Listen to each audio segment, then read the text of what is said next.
Hey guys, I wanted to tell you a little bit more about the Miele Earth Vacuum today. I did a top 5 features video for you a few weeks ago, and I've had one or more requests to show you a few more features and a little bit more of the vacuum actually in action. So I wanted to take an opportunity to do that today. The other thing you might notice is I've got a few more lights in the room now, so you might be able to see this a little bit better, and hopefully you'll get some more of the information you need. So the first thing I want to show you today is the vacuum in action. So I'll go ahead and pull this cord out. I guess I could have had this ready for you before, but let me pull this out. And I don't know if I showed you guys the amount of noise that this thing makes during my previous video, but I'll show you again, and I'll do just a little bit of vacuuming right here. Not that there's really anything to vacuum up, because I tend to keep my carpet pretty clean since I've gotten the Miele. So let me turn this thing on, and I'm going to put it on auto, and I'll show you what that looks like.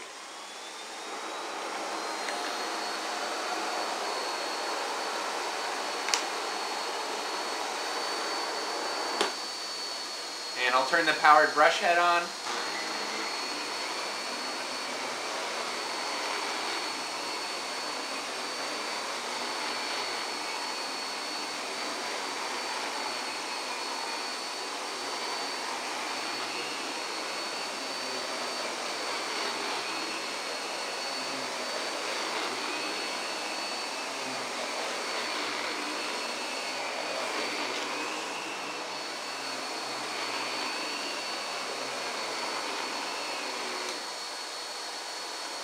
Okay, so there's a little bit of vacuuming action, and you can kind of see the carpet pile got raised up here, so it does a pretty good job. I have it on setting 2 for this carpet just so that the brush doesn't ruin my carpet too much, I guess.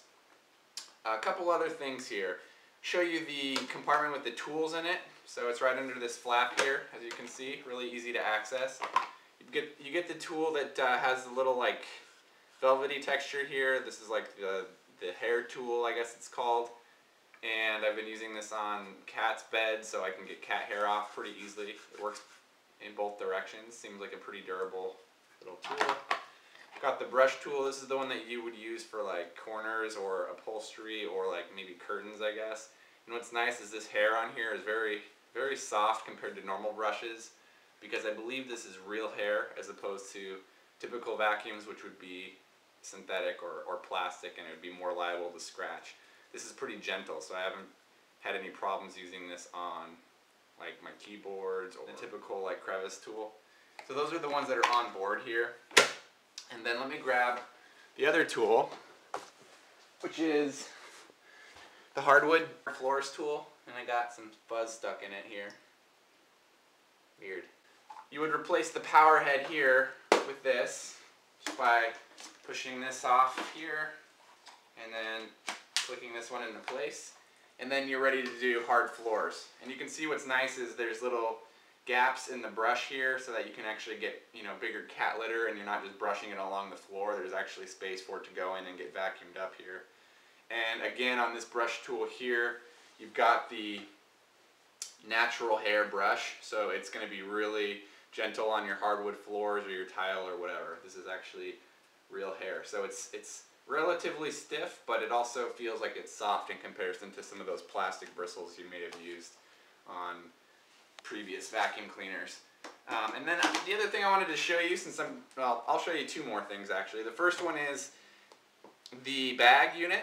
I don't know if I showed you it on my last video or not, but it's right in here, and this bag has a flap right here. You can probably see it a little bit better.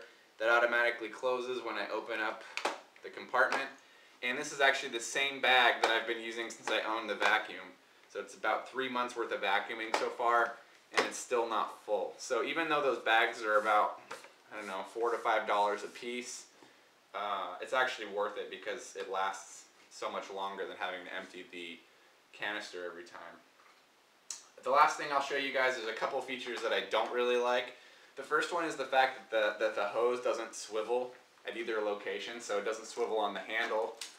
Well, I guess it does swivel on the handle, which doesn't really matter because it doesn't swivel on the base. So when you're flipping the base around a lot, or if it does a 360 or whatever, you notice that the the hose kind of gets, I don't know, kinked or something like that, and sometimes it can make it a little bit difficult to manage. I would assume that this is probably pretty typical of canister vacs. I did read that they used to have a swivel here, and some of the electronics were unreliable, so they switched to this because it's a little bit more reliable that way. So that's one thing. The other thing that kind of annoys me is when I try to undo the wand portion here. It's weird and a little bit hard to get this undone. The button is actually on the wand itself and not here. It seems like it should be on the handle portion so that I could pull the hose away, but instead the button is actually on the wand portion, which is kind of awkward. So that makes getting tools on and off a little bit weird. There's also a little divot right here where it lines up with the locking mechanism on the different attachments.